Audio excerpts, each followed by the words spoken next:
اور اللہ نے پورا موقع دیا ابلیس کو ایسا کرنے کا. کیوں؟ تاکہ آدم علیہ السلام کو ایک تو یہ پتا چل جائے کہ شیطان کا طریقہ کار کیا ہے، تجربہ ہو جائے. دوسرا وہ جنت سے واقف ہو جائے، اس کی محبت دل میں آ جائے. اور تیسرا قیامت تک کے لیے اولاد آدم کے لیے سبق بن جائے کہ شیطان کا ٹارگٹ ہے انسان کو اور انسان کی پوری جنس کو جنت سے محروم کرنا. تو آئندہ وہ اپنے آپ کو اس چیز سے بچانے کی کوشش کریں. ٹھیک ہے؟ لہٰذا بار بار اللہ رب العزت نے واضح کر دیا کہ دنیا میں میری ہدایت، میرا پیغام آئے گا، جو میرے پیغام پر چلے گا اسے جنت ملے گی، اور جو نہیں چلے گا اسے جنت نہیں ملے گی. تو لہٰذا اس کے سوا کوئی تیسرا راستہ نہیں ہے. دیکھیے پھر آگے مزید وضاحت آ گئی اسی طرح سورہ بقرہ کی طرح. والذین کذبوا بآیاتنا، رہے وہ لوگ جنہوں نے جھٹلایا ہماری آیتوں کو، واستکبروا، اور تکبر کیا، عنہا، اس سے. یہ دو لفظ الگ ہے بس، باقی پوری آیت وہی ہے جو بقرہ میں. وہاں آیا والذین کفروا وکذبوا بآیاتنا، اور یہاں آ گیا والذین کذبوا بآیاتنا واستکبروا عنہا، اور ان کے مقابلے میں استکبار اختیار کیا. استکبار کیا ہوتا ہے؟ جھوٹی بڑائی اختیار کرنا. حقیقت میں بڑھائی کا حق حاصل نہ ہو. یہ آپ نے بقرہ میں پڑھا تھا، قصہ آدم و ابلیس میں ہی لفظ پڑھا تھا. فابا واستکبر، شیطان کے بارے میں. وَإِذْ قَالَ رَبُّكَ لِلْمَلَائِكَةِ اسْجُدُوا لِآدَمَ فَسَجَدُوا إِلَّا إِبْلِيسَ أَبَىٰ وَاسْتَكْبَرَ وَكَانَ مِنَ الْكَافِرِينَ. تو شیطان نے انکار کیا اور جھوٹی بڑائی ظاہر کی. اس جھوٹی بڑائی کی تفصیل آپ نے یہاں پڑھی آراف میں. تو وَاسْتَكْبَرُوا، وہ سارے لوگ جو اپنی بڑھائی مانے حالانکہ وہ بڑے نہ ہوں. اب چاہے وہ زبان سے بڑا ہونے کا دعویٰ نہیں کر رہے، شیطان نے تو کلیئر لفظ استعمال کیے تھے نا، انا خیر منہ. کوئی نہیں کہہ رہا، کوئی ویسے بڑا عاجز ہے، بڑا جھکا ہوا ہے، زمین پر اپنے آپ کو گھسیٹتا پھرتا ہے، لیکن اگر وہ اللہ کی ہدایت کے مقابلے میں اپنے طریقے کو صحیح قرار دیتا ہے یہ استکبار ہے. اگر وہ اللہ کی ہدایت کے مقابلے میں اپنے آباء و اجداد کو صحیح قرار دیتا ہے یہ استکبار ہے. جیسے اب دیکھیں ہمارا جو صوفی طبقہ ہے، عام طور پر وہ ملامت کو پسند کرتے ہیں، یعنی اپنے آپ کو ملامت کرنے کو پسند کرتے ہیں، اور ان کا فلسفہ یہ ہے کہ ہم سب سے بدتر ہیں، ہم کتوں سے بھی بدتر ہیں، ہم جانوروں سے بھی بدتر ہیں، ہمارے اندر ایگو نہیں ہے. اب بظاہر تو لگتا ہے بڑے عاجز ہیں، لیکن اصل عاجزی کیا ہے؟ اللہ کے حکم پر سر جھکانا. عجز کسی کا اپنی پازیٹیو پرسنالٹی کے انکار کا نام نہیں ہے. یعنی ایک انسان کی حیثیت سے اللہ نے جو عزت ہمیں دی ہے اس کے انکار کا نام عاجزی نہیں ہے. جیسے لوگ جوش میں آ کر کہتے ہیں ہم مدینے کے کتے ہیں، تو یہ سخت اللہ کے دیے ہوئے مقام کی تذلیل ہے، یہ شیطان کا جال ہے. اللہ نے ہمیں کتا نہیں بنایا، اللہ نے ہمیں آدم بنایا اور فرمایا وَلَقَدْ كَرَّمْنَا بَنِي آدم، ہم نے بنی آدم کو معزز کیا. تو اسی بات پر غصے میں آ گئے اسماعیل یونس جو ہیں، عالم ہیں بڑے اچھے. تو پیس ٹی وی کا ان کا ایک لیکچر تھا، تو انہوں نے کہا کہ یہ بہت بری بات ہے، اور وہ کہتے ہیں ہم مدینے کے کتے، تو مدینے میں تو کتے ہی نہیں ہوتے. صحیح کہتے ہیں وہ کتے. غصہ آ گیا ان کو، کیونکہ دیکھیں یہ تذلیل ہے، اللہ کے دیے ہوئے مقام کی تذلیل ہے. ٹھیک ہے؟ تو اللہ رب کریم نے ہمیں جو مقام دیا ایک انسان کی حیثیت سے، اس کا انکار کرنا اور اپنے آپ کو گرانا اور گھٹیا حرکتیں کرنا، جیسے اپنے آپ کو چوہوں اور درختوں اور پیڑ پودوں سے بھی حقیر سمجھنا، سانپوں سے حقیر سمجھنا، جو بیچارے ریپٹائلز ہیں ان سے اپنے آپ کو حقیر سمجھنا، یہ عاجزی نہیں ہے. عاجزی ہے جہاں حق سامنے آئے وہاں سر جھکا دے، چاہے اپنا فلسفہ ہو، چاہے ماں باپ کا دیا ہوا سبق ہو، چاہے کتاب کا دیا ہوا نظریہ ہو، چاہے وہ ملک کا قانون ہو. جو چیز مذہب کے اگینسٹ ہے وہاں آپ مذہب پر چلیں اور اپنا سر تسلیم کے طور پر جھکا دیں، تب آپ عاجز قرار پائیں گے. جیسے اللہ نے ابراہیم کے بارے میں ارشاد فرمایا نا، وَإِذْ قَالَ لَهُ رَبُّهُ أَسْلِمْ قَالَ أَسْلَمْتُ لِرَبِّ الْعَالَمِينَ.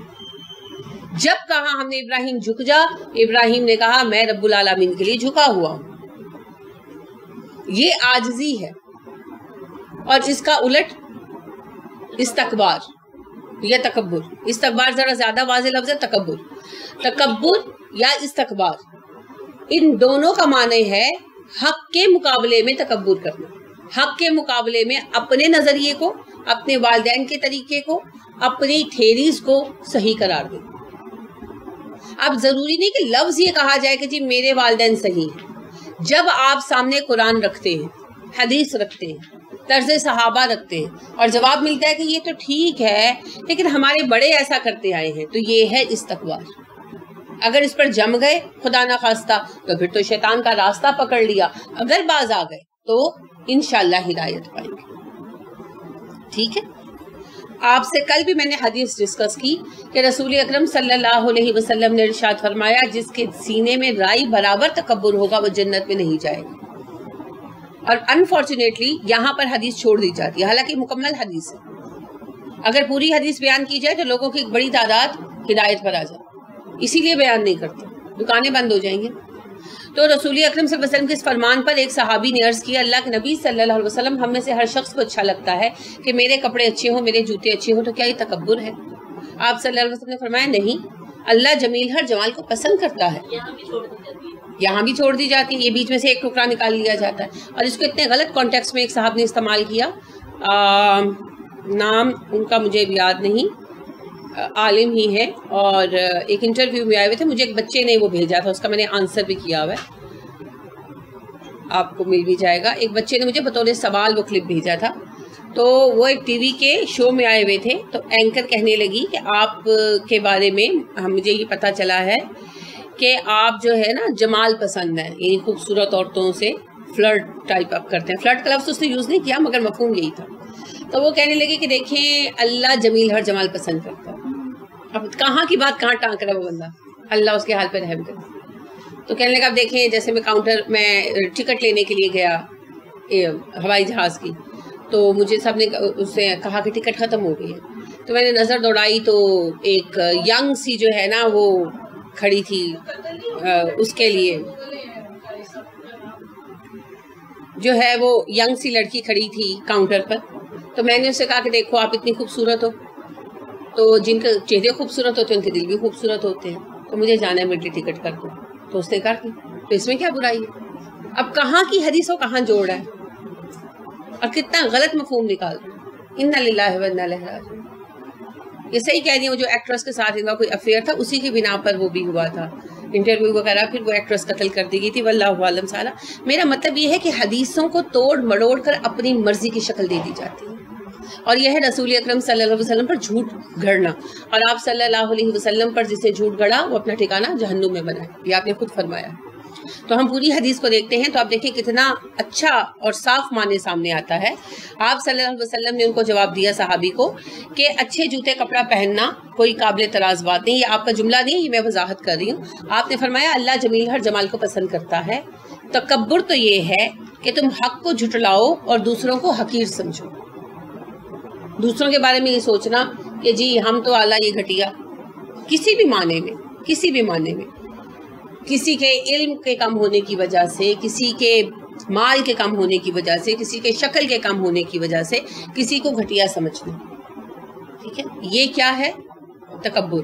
اور تکبر کیا ہے؟ حق کا انکار کرنا. تو یہ تکبر کتنا پایا جاتا ہے نا ہمارے یہاں. حق کا انکار کیسے کرتے ہیں؟ بھائی چیلم نہ کرو, کل نہ کرو, اور اس کی دلیل موجود ہے کہ کبھی رسول اکرم صلی اللہ علیہ وسلم نے نہیں کیے, حدیث میں کوئی ذکر نہیں ہے, قرآن میں کوئی بیان نہیں ہے, تو پھر کیا کہتے ہیں ہمارے بڑے کرتے آئے. تو اللہ کے حکم پر آپ اس کو فوقیت دے رہے اپنے بڑوں کے طریقے کو, تو اس کا عملی طریقے سے آپ ثبوت دے رہے ہیں کہ میرے ماں باپ کا کیا ہوا اللہ کے حکم سے برتر اور اعلیٰ ہے. تو یہ ہے وَاسْتَكْبَرُوا عَنْهَا, میری آیتوں کے مقابلے میں وہ بڑائی ظاہر کرتے ہیں. لفظ سے تو کوئی بھی نہیں کہے گا کہ میں اللہ کے حکم سے بڑا ہوں. کوئی کہے گا؟ کوئی نہیں کہے گا. شیطان بھی نہیں کہتا. شیطان نے بھی استکبار کیا نا. اللہ نے فرمایا ابا واستکبرا, کیا استکبار کیا؟ اللہ کے حکم کے مقابلے میں اپنی رائے کو ترجیح دی. تو یہ استکبار تھا. آج ہم جہاں جہاں ایسا کریں گے وہاں وہاں یہ ہوگا. کیا کیا اس میں شامل ہے؟ مزاروں پر جانا, عرس منانا, دیگیں چڑھانا, شرک تو ہے ہی ہے. یہ اللہ کی آیتوں کے مقابلے میں استکبار بھی ہے نا.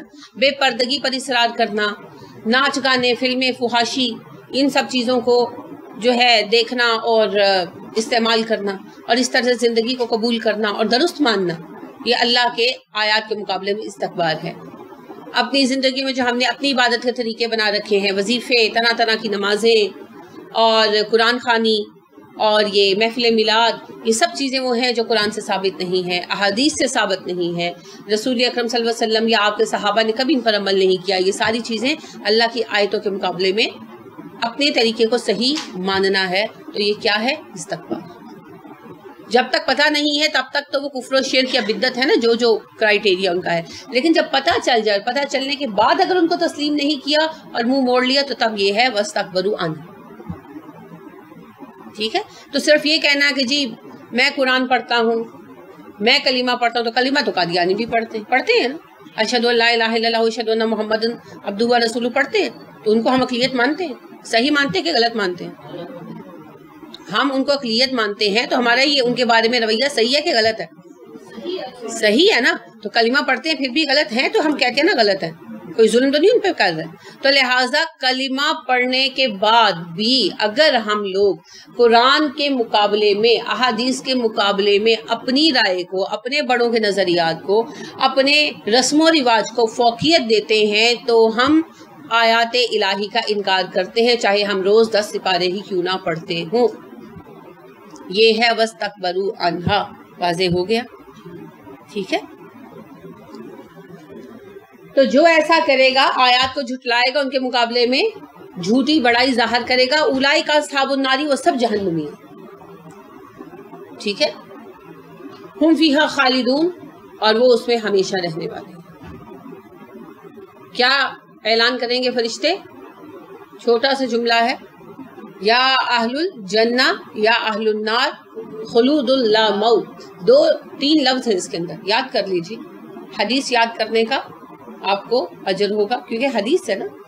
خلود لا موت، خلود لا موت، ہمیشگی ہے، موت نہیں آنی. یا اہل النار یا اہل الجنہ تو آپ کہہ ہی سکتے ہیں، یعنی اتنا تو آپ کو ویسے ہی آتا ہے. اے اہل جنت اہل جہنم، اور اللہ کے نبی صلی اللہ علیہ وسلم نے فرمایا اہل جنت بھی جھانکیں گے، اہل جہنم بھی جھانکیں گے. تو فرشتے ایک چتکبرے سینگ دار مینڈے کی شکل میں موت کو لے کر آئے ہوں گے تو کہیں گے خلود اللہ موت، اب ہمیشگی ہے، موت کبھی نہیں آنی، اور اس مینڈے کو ذبح کر دیں گے. تو آپ فرماتے ہیں، رسول اکرم صلی اللہ علیہ وسلم فرماتے ہیں کہ اس بات پر اہل جہنم اتنے دکھی ہوں گے کہ اگر موت ہوتی تو دکھ سے مر جاتے، اور اہل جنت اتنے خوش ہوں گے کہ موت ہوتی تو خوشی سے مر جاتے. تو ہمیشگی مل جانی ہے. یہ وہی خلود ہے جس کے لیے شیطان نے پٹی پڑھائی تھی. لیکن یہ خلود جنت میں آئے گا تو فائدہ، جہنم میں آ گیا تو خلود سے بڑا عذاب کوئی نہیں. جی خلود لا موت. تو دال کے اوپر 2 پیش ہے، مگر وہ لام سے مل جاتے تو خلود اللہ پڑھا جاتا ہے. ٹھیک ہے. خلود لا موت، خلود ہے، ہمیشگی ہے، موت نہیں ہے.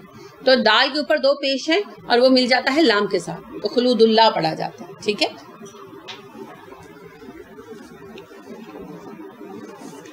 یہاں تو جو بھی تکلیف ہے وہ گزر جانی ہے نا، یہ سب سے پازیٹیو پہلو ہے. وہ میر درد کا شعر بھی ہے، وہ کہتے ہیں اب تو گھبرا کے ہی کہتے ہیں کہ مر جائیں گے، مر کے بھی چین نہ پایا تو کدھر جائیں گے. انہوں نے تو خیر عشق کے معنی میں کہا ہے، لیکن حقیقت یہی ہے کہ اگر ہمیشگی کی زندگی ہوئی اور بائیں طرف والوں میں ہو گئی خدا نخواستہ تو پھر کیا. تو لہٰذا دائیں طرف والوں میں ہونے کے لیے ہمیں کوشش کرنی. فمن تو کون ہے، اظلم زیادہ بڑا ظالم. اظلم کیا ہے؟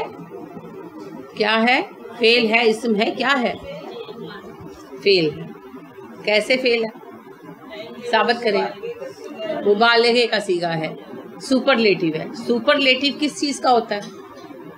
اسم کا کہ فعل کا؟ اسم کا ہوتا ہے. کیسے؟ اردو میں آپ نے کیا ہوا ہے، انگلش میں بھی کیا ہوا ہے. ڈگریز نہیں کی، ڈگریز نہیں کی. کمپیریٹیو اور سپرلیٹیو ڈگریز کی ہے. کس چیز کی ہوتی ہے؟ ایڈجیکٹیو کی ہوتی ہے. ایگزیکٹلی. ایڈجیکٹیو کیا ہوتا ہے؟ اس میں صفت، اس میں صفت، اس میں صفت. تو اسم ہے نا، ناؤن ہے وہ تو آگے اقسام آ گئی. تو یہ فعل نہیں ہے. کیسے آپ نے کہا فعل ہے؟ فعل کی پہچان بتائیں. آپ کو فعل کی پہچان آتی ہے نا. تو یہ کہاں سے فعل ہے؟ یہ عربی والا فعل نہیں ہے، یہ آپ اردو والا فعل ہے ٹھیک ہے. لہذا اظلموا جو ہے یہ اسم ہے کیونکہ یہ سپرلیٹو ہے. سپرلیٹو کیا ہوتا ہے؟ اس میں صفت کی اعلیٰ ترین شکل، ٹھیک ہے، سب سے بڑی خوبی، بیسٹ والی فارم. بالکل بالکل بالکل، گڈ بیٹر بیسٹ تین ہوتی ہے نا. تو ایڈجیکٹو کی صفت کی سب سے شدت والی شکل ہے. اظلموا سب سے بڑا ظالم. اکبرو کا وزن نظر نہیں آیا آپ کو؟ اکثرو کا وزن نظر نہیں آیا، ٹھیک ہے. اظلموا اس کا وزن ہے افعلو. یہ دو آپ کو یاد ہو جانے چاہیے. ویسے تو سپرلیٹو کے کچھ اور اوزان بھی ہیں مگر قرآن میں دو کثرت سے استعمال ہوئے ہیں، ایک افعلو اور ایک تفعیل. اکبرو تکبیر دونوں ہی مبالغہ ہیں، دونوں ہی سپرلیٹو ہے. فمن اظلموا تو کون بڑا ظالم ہے، ممن اس شخص سے جو، من اور من ہے، یہ پتہ ہے آپ کو. ممن جو ہے من اور من تو نون حذف ہو گیا، نون بیچارہ اکثر ہی گر جاتا ہے ممن اس سے جو افطرا گھڑ لے علی اللہ اللہ پر کذبن جھوٹ، او یا پھر کذبا وہ جھٹلائے. اب ذال کے اوپر شد آئی شدت اظہار کے لیے، ورنہ کذبا بھی ہو سکتا تھا. کذبا وہ پورے زور سے جھٹلائے، بھی آیاتی ہی اس کی آیات کو. فمن اظلم ممن افترا علی اللہ کذبا او کذب بآیاتی. جھوٹ بولنا اور جھٹلانا بات تو ایک ہی ہے کہ فرق ہے دونوں میں، ایک ہی بات ہے. لیکن جب کوئی کسی دوسرے کو جھوٹا قرار دیتا ہے تو شد و مد کے ساتھ قرار دیتا ہے، اسی لیے یہاں شدت اظہار کا صیغہ ہے کذبا. سب سے بڑا ظالم وہ شخص ہے جو اللہ پر جھوٹ گڑے یا پھر اس کی آیتوں کو جھٹلا دے. یہ اوپر کی بات کی ہی وضاحت ہے کہ جہنم میں ہمیشگی اس لیے ملے گی کہ انہوں نے اللہ کی آیتوں کا انکار کیا اور ان کو جھٹلا دیا، اور یہی سب سے بڑا گناہ ہے. اب جھٹلانے کے لیے ضروری نہیں ہے کہ آپ یہ کہیں کہ قرآن اللہ کی کتاب نہیں ہے تبھی جھٹلانا ہوگا. بہت دفعہ ہم ڈسکس کر چکے ہیں. سب سے بدترین کفر یہ ہے کہ بھئی یہ اللہ کی کتاب ہی نہیں ہے. اس کے بعد یہ اللہ کی کتاب تو ہے لیکن قابل عمل نہیں ہے، 1400 سال پرانی ہو گئی. اور اس کے بعد جس میں اکثریت مبتلا ہے اور جو آج عام ہے وہ یہ ہے کہ یہ اللہ کی کتاب ہے، اس پر عمل بھی یقیناً ہونا چاہیے. لیکن آج کل حالات نہیں ہیں، زمانے کا چلن بدل گیا ہے. جب اسلام پاکستان میں نافذ ہوگا تب ہم اسلام پر عمل کریں گے. لیکن جب قرآن اترا اور اس کے جو اولین مخاطب تھے ان کے لیے کسی اسٹیٹ گورنمنٹ نے قرآن نافذ نہیں کیا تھا. انہوں نے خود اپنے اوپر قرآن لاگو کیا اور اس کے لیے کتنی دکھ اٹھائے، کتنی تکلیفیں اٹھائیں. اگر ہم یہاں قرآن پر عمل کریں جتنا بھی ہم کر رہے ہیں اور اللہ ہمیں توفیق دے ہم مزید کریں تو کس نے فٹے منہ بھی کبھی کہا ہے؟ نہیں کہا نا. صرف چند جاہل لوگ ایسے ہوتے ہیں جو مذاق اڑا لیتے ہیں، وہ بھی بہت کم. اکثریت کیا کرتی ہے؟ عزت کرتی ہے. اکثریت عزت کرتی ہے. میں نے یہ بات دیکھی، اکثر مجھے یہ بات سننے میں لوگوں سے آئی کہ ہمیں پردے کی وجہ سے ڈسکریمنیٹ کیا جاتا ہے. میں اس بات سے شدت سے اختلاف کرتی ہوں. مجھے تو کبھی نہیں تجربہ ہوا، کبھی یہ تجربہ نہیں ہوا. ایک آدھ دفعہ یہ ضرور ہوا کہ دکانداروں نے ان پڑھ یا ایجڈ سمجھا، یعنی کہ بزرگ عورت سمجھ کر بات سمجھانے کی کوشش کی کہ شاید اس کو پتہ نہیں. لیکن وہ ایک غلط فہمی ہے. وہ تو کسی بھی وجہ سے ہو سکتی ہے، کیونکہ میں نارملی پنجابی بولتی ہوں تو ہو سکتا ہے میرے پنجابی بولنے سے ہوا ہو، ضروری تو نہیں وہ پردے سے ہی ہوا ہو. بالکل. اور کبھی بھی کسی نے اس وجہ سے نہیں حقیر سمجھا کہ میں پردہ کرتی ہوں. میں نے اس چیز کو کبھی بھی ایکسپیرینس نہیں کیا، کبھی بھی نہیں کیا الحمدللہ.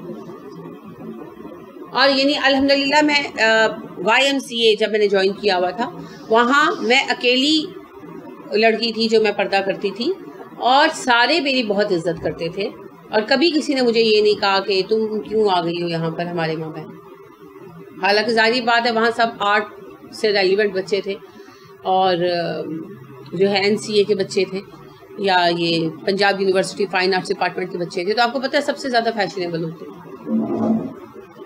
لیکن کبھی کسی نے میرے ساتھ یہ نہ سوال کیا اور نہ کبھی کسی نے مجھے حقارت کی نظروں سے دیکھا، بلکہ میرے لیے ایک خاص قسم کا احترام والا رویہ تھا، لڑکوں میں بھی لڑکیوں میں بھی، ایون میرے ٹیچر میں بھی. سب ہمارے ذہنوں کی باتیں، یہ ہمارے اندر کا احساس کمتری. ہم صحیح بول نہیں پاتے یا اور کوئی بات ہوتی ہے جس پر کوئی ہنس پڑتا ہے، ہمارے اندر یہ شبہ سر اٹھاتا ہے کہ میرے پردے پہ ہنسا. اور فرض کریں اگر کوئی ہنسا بھی ہے، let's suppose for a while, تو یہ تو اس کی جہالت.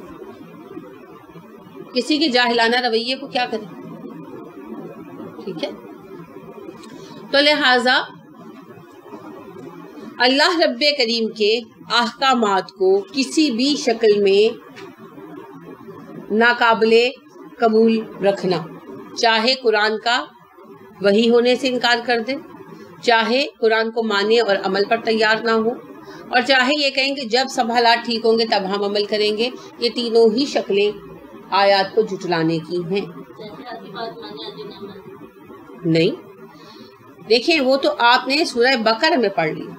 اللہ رب کریم نے بنی اسرائیل سے کہا افتؤمنون ببعض الکتاب وتکفرون ببعض فما جزاء من یفعل ذلک الا خزی فی الحیاۃ الدنیا ویوم القیامۃ یردون الی اشد العذاب. اور پھر اللہ نے ان پہ مزید تبصرہ فرمایا اولئک الذین اشتروا الحیاۃ الدنیا بالآخرۃ فلا یخفف عنہم العذاب ولا هم ینصرون. جنہوں نے کچھ کتاب کو اپنایا کچھ کو ٹھکرایا، تو یہ وہ لوگ ہیں جنہوں نے جہنم خرید لی، دنیا کے بدلے میں، دنیا کو آخرت کے بدلے میں خریدا. نہ ان کا عذاب ہلکا ہوگا، نہ کبھی ان کو مدد دی جائے گی، ان کے مستقل جہنم. اب آپ جو سوال کر رہے ہو وہ یوں نہیں ہونا چاہیے کہ کچھ پر عمل کریں کچھ پر نہ کریں، وہ تو گناہ ہے. عمل یہ ہونا، سوال یہ ہونا چاہیے کہ جب ہم تبدیلی کی طرف آتے ہیں تو گریجول سٹیپ ہوتے ہیں. ٹھیک ہے، ایک رات میں ہم توبہ کر سکتے ہیں، ایک رات میں ہم متقی نہیں بن سکتے. ٹھیک ہے، تو نیت یہی ہے کہ ہم پورے دین پر عمل کریں گے، پورے دین پر عمل کریں گے. لیکن قدرتی بات ہے تھوڑا وقت لگتا ہے. جیسے ایک بے نمازی نماز کی طرف آتا ہے اور نیت یہی ہوتی ہے پانچوں پڑھے گا، مگر کبھی 3 پڑھی جاتی ہیں، کبھی 4 پڑھی جاتی ہے، مہینہ 6 مہینے، سال 2 سال، آخر وہ وقت آتا ہے جب اللہ توفیق عطا فرماتے ہیں وہ 5 نمازیں پڑھنے لگتا ہے.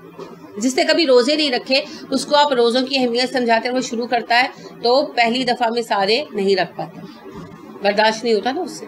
وہ کبھی 10 رکھتا ہے، 15. بچوں کو آپ شروع کراتے ہیں جب، تو پہلے کیا کرتے ہیں 5 روزے رکھواتے ہیں، ابھی وہ بالغ نہیں ہوئے ہوتے. پھر آپ ان کو 1-2 سال پہلے تیاری شروع کراتے ہیں، پھر 15 رکھواتے ہیں، پھر ایک آلٹرنیٹ کر کے رکھواتے ہیں، اور پھر اس کی بلوغت ہو جاتی ہے تو پھر آپ اسے پورے رکھواتے ہیں. ایسے ہی ہوتا ہے. تو ہر چیز جو ہے نا وہ گریجولی ہوتی ہے. اگر آپ نے پڑھنا شروع کیا، آپ نہیں پڑھی ہوئی، آپ اس ایج میں کہتی ہیں میں نے پڑھنا ہے، تو کیا آپ پہلے دن ہی بیٹھ کر اردو میں منٹو کو، انگلش میں شیکسپیئر کو پڑھ لیں گے؟ نہیں، پہلے آپ قاعدے سے شروع کریں گے، پھر الف بے کے بعد جوڑ کرنا سیکھیں گے، پھر آپ چھوٹی چھوٹی کتابیں پڑھیں گے، بچوں کی کہانیاں پڑھیں گے، پھر آپ گریجولی ترقی کریں گے. تو ہر ترقی گریجول ہوتی ہے، دین میں بھی گریجول ہوتی ہے. لیکن نیت یہی ہے کہ ہم پورے دین پر عمل کریں گے، اور جلد از جلد پورے دین پر عمل کرنے کی کوشش بھی ہم کریں. وہ پھر آپ کی بے قراری سے نظر آ جاتی ہے. اگر آپ بیوٹیشین کا کورس کرنے جائیں تو پہلے دن آپ سب کچھ سیکھ جائیں گے؟ نہیں، ہفتہ بھر تو وہ آپ کو دھاگا پکڑنا، ٹویزر پکڑنا سکھاتے ہیں، برش پکڑنا سکھاتے ہیں، اور 2-2.5 سال بعد جا کر آپ ایک اچھے میک اپ آرٹسٹ بن سکتے ہیں. تو ہر چیز کی طرح دین میں بھی گریجول طریقہ ہے، تدریج ہے. لیکن عمل کی بنیاد نیت پر ہے نا. نیت یہ ہے کہ ہم نے پورے دین پر عمل کرنا ہے. پھر اگر خدا نخواستہ پوری طرح شرح صدر ہونے سے پہلے، تزکیہ نفس ہونے سے پہلے موت بھی آ گئی تو اللہ معاف کر دیں گے. لیکن اگر نیت ہی یہ ہے کہ جو مجھے اچھا لگا وہ میں مانوں گا، جو مجھے اچھا نہیں لگا وہ میں نے نہیں ماننا، تو اللہ دلوں کے حال جانتا ہے. ٹھیک ہے، اللہ علیم بذات الصدور، جو تمہارے دلوں کے راز ہے وہ بھی رب جانتا ہے. تو اگر ہم بدنیتی کر رہے ہیں تو پھر چاہے ہم دنیا کے سامنے کتنے بڑے متقی عالم ہوں، پھر ہمیں قیامت کے دن جوتے پڑیں گے، اور وہی سزا ملے گی جو افتؤمنون ببعض الکتاب وتکفرون ببعض کی بیان کر دی گئی ہے بقرہ. ٹھیک ہے، تو دین کی طرف آتے ہوئے تو وقت لگتا ہے، لائف سٹائل بدلتے ہوئے وقت لگتا ہے، اپنے آپ کو چینج کرتے ہوئے وقت لگتا ہے، کیونکہ عادت ایک دن میں نہیں بدلتی، ٹھیک ہے، نیت صحیح ہونی چاہیے۔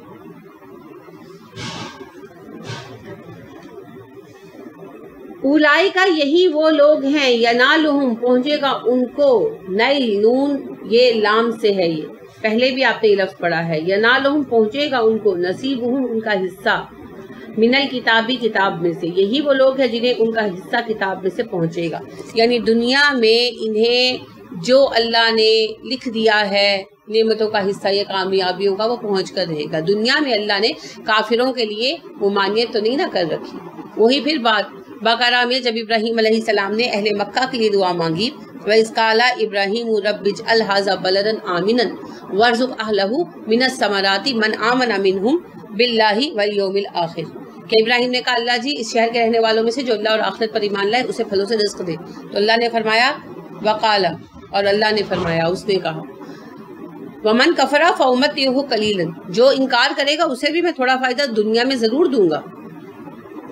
پھر اس کے بعد کیا کیا جائے گا؟ ثُمَّ أَضْطَرَّهُ إِلَىٰ عَذَابِ النَّارِ وَبِئْسَ الْمَصِيرُ، ہاں مرنے کے بعد اسے میں جہنم کی آگ کی طرف دھکیلوں گا، اور یہ ہے بدترین بدلہ یا بدترین ٹھکانہ۔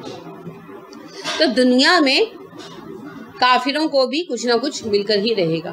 ابھی آپ نے سورہ انعام میں بھی کل پڑھا کہ اللہ نے فرمایا دنیا کی نعمتیں مومنوں کے لیے ہیں اور آخرت کی صرف مومنوں کے لیے ہیں۔ تو دنیا کی مومنوں کے لیے اور آخرت کی صرف مومنوں کے لیے کا مفہوم بھی یہی ہے کہ دنیا میں کافروں کو بھی کچھ نہ کچھ اپنی محنت کے مطابق ملے گا۔ تو اللہ نے یہی فرمایا یہ وہ لوگ ہیں کہ دنیا میں انہیں اپنے نصیب کے مطابق کچھ نہ کچھ مل جائے گا، جو اللہ نے لکھ لیا ہے یا جس کے لیے انہوں نے محنت کر لی۔ حتیٰ یہاں تک کہ اذا جب جاءتہم آئیں گے ان کے پاس رسولنا ہمارے فرشتے، یتوفونہم جو فوت کر دیں گے ان کو، قالوا وہ کہیں گے اینا کہاں ہے ما جن کو کنتم تھے تم تدعونا پکارتے من دون اللہ اللہ کے سوا۔ یہاں تک کہ جب ہمارے بھیجے ہوئے فرشتے ان کی روح قبض کرنے کے لیے آئیں گے اور وہ ان کی روح قبض کر لیں گے، انہیں فوت کر دیں گے، اس وقت فرشتے ان سے سوال کریں گے روح قبض کرتے وقت، اب بتاؤ کہاں ہے وہ جنہیں تم اللہ کو چھوڑ کر پکارا کرتے تھے؟ قالوا وہ کہیں گے ضلوا گم ہو گئے انا ہم سے، وشہدوا اور وہ گواہی دیں گے علی انفسہم اپنے نفسوں کے خلاف، انہم بے شک وہ کانو تھے کافرین کافر، اور اس وقت وہ مرنے والے کفار کہیں گے کہ وہ ہم سے کھو گئے، اور وہ گواہی دیں گے اپنے نفسوں کے خلاف اس بات پر کہ انہوں نے کفر کا ارتکاب کیا ہے، مانیں گے اس وقت۔ ٹھیک ہے، اب اس میں ایک کرو تو وہ ہے نا جو سرے سے ہی کافر ہے، وہ تو واضح ہے، اور اس کے بعد وہ لوگ جنہوں نے اسلام کا کلمہ پڑھا اور قرآن کا انکار کر دیا، جو ساری زندگی شرک میں مبتلا رہے، بزرگوں سے امید لگائی رکھی بخشوا لیں گے، اور انہی کے آستانوں کو چمٹے رہے اور قرآن کو نہ پڑھا نہ سمجھا نہ اپنایا، نہ اپنی زندگیاں قرآن کے مطابق ڈھالنے پر تیار ہی ہوئے، تو سب اسی میں شامل۔ کیونکہ صرف زبان سے کہنے کا نام ایمان نہیں ہے، ایمان نام ہے زبان کے اقرار، دل کے یقین اور جوارح کے عمل کا۔ جی، عمل بالجوارح، ہمارے اعضاء کے عمل کا۔ اگر مجھے یہ یقین ہے کہ صحیح دین قرآن ہے تو پھر قرآن پر عمل سے مجھے کون روک سکتا ہے؟ کوئی نہیں روک سکتا۔ دیکھیں ہمیں یقین ہے نا کہ پیسہ فائدہ مند چیز ہے، تو کہیں گرا پڑا بھی نظر آئے تو دوڑتے ہیں، نیچرل بات ہے نا، گرا پڑا بھی نظر آئے تو اٹھا لیتے ہیں نا۔ اسی طرح آپ دیکھیے کہ اگر قرآن مجید کے دیے ہوئے دین پر ہمیں اعتبار ہو کہ قرآن مجید کا دیا ہوا یہ دین بالکل صحیح ہے، تو پھر ہم اس پر عمل میں کوتاہی نہیں کریں گے۔ تو جسے یہ یقین ہے کہ قرآن اللہ کی کتاب ہے اور اللہ کا بنایا ہوا قانون بالکل صحیح ہے، اس کے لیے کیسے یہ ممکن ہے کہ وہ اس صحیح دین کو چھوڑ کر، صحیح طریقے کو چھوڑ کر لوگوں کے بنائے ہوئے طریقے پر چلے؟ نہیں ممکن نا۔ تو لہٰذا جب کوئی ایسا کرتا ہے تو زبان سے خواہ وہ کچھ بھی کہتا ہو، وہ اپنے عمل سے ظاہر کرتا ہے کہ مجھے اس طریقے پر اعتماد نہیں، مجھے قرآن پر اعتماد نہیں۔